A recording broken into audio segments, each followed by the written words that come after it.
So today I'm going to talk about the best weightlifter on earth, the superstar Karlos Nasar. Now, I'm not one of these commentators who has never lifted a lot of weight and just talks about the story of the athlete or all of those things.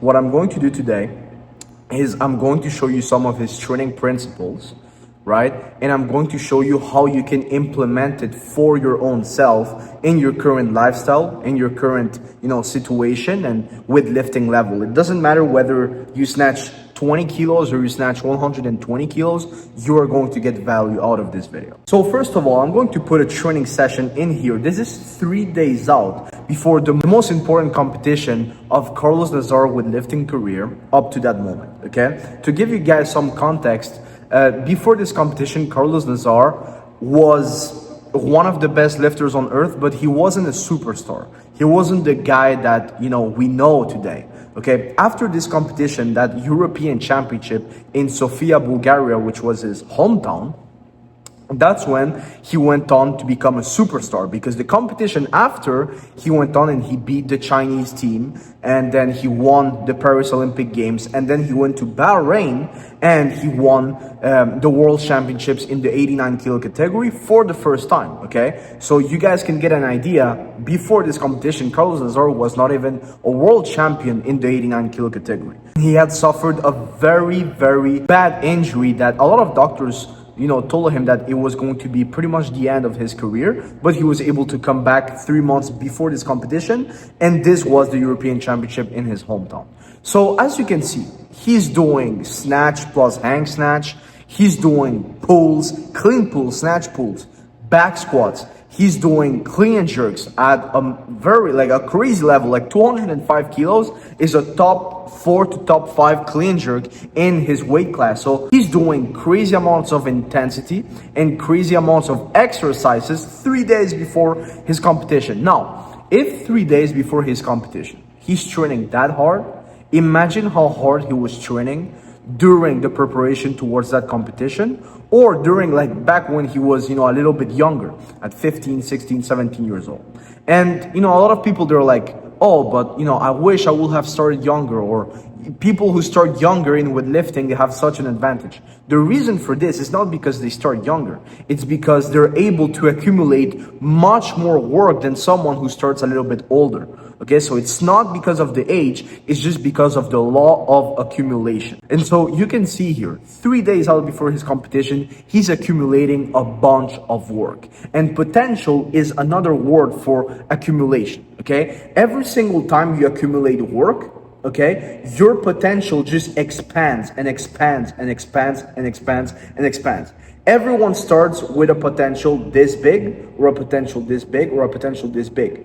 But if the guy who starts with a very small potential keeps on accumulating work, he will eventually surpass the guy who started with a bunch of potential, but just, accumulates a little bit of work because he's a little bit lazy and he doesn't give his 100% in training. So it's super, super important. The number one concept is the law of accumulation, okay? Now, we're going to extract some other thing from Karlos Nasar training. Now, I'm going to put a little extract of Karlos Nasar documentary with Weightlifting House.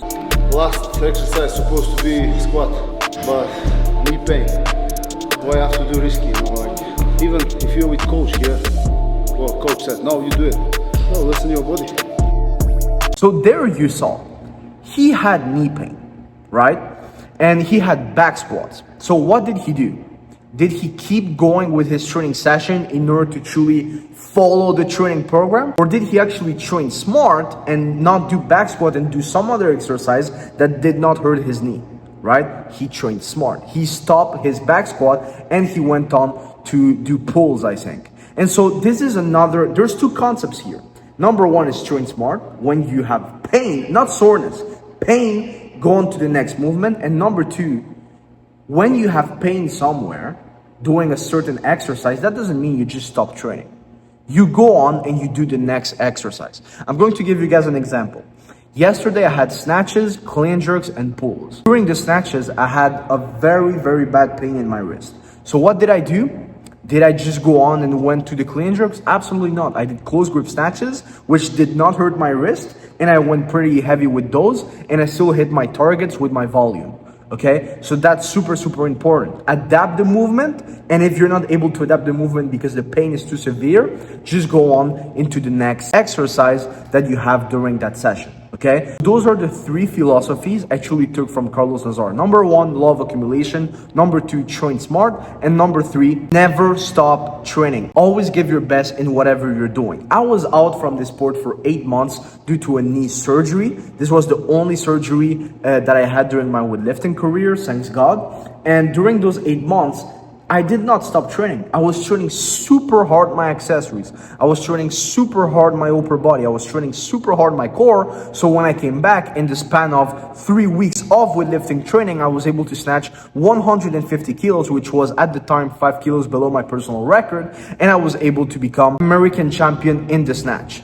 Right? Thanks to all of those accessories that I did during those 8 months. So every injury and every setback is an opportunity to work on your weaknesses, is an opportunity to work on other facets of your training, such as mobility, such as accessories, such as rehab exercises, such as GPP, which is general physical preparation. There's not a single athlete who never gets injured. There is not a single athlete who follows the program to the T during 6 months or during 12 months or simply long term. Because as I always say, as coaches, doing the program is only 20% to 25% of the job, right? Adapting, analyzing the data, analyzing truly the athlete that you have in front of you, how he reacts to certain intensities and volumes and certain weights is super important. And that's the major work that you have as a coach. And as I always say, you can have the best program in the world, but as I said, that's only 20% of it.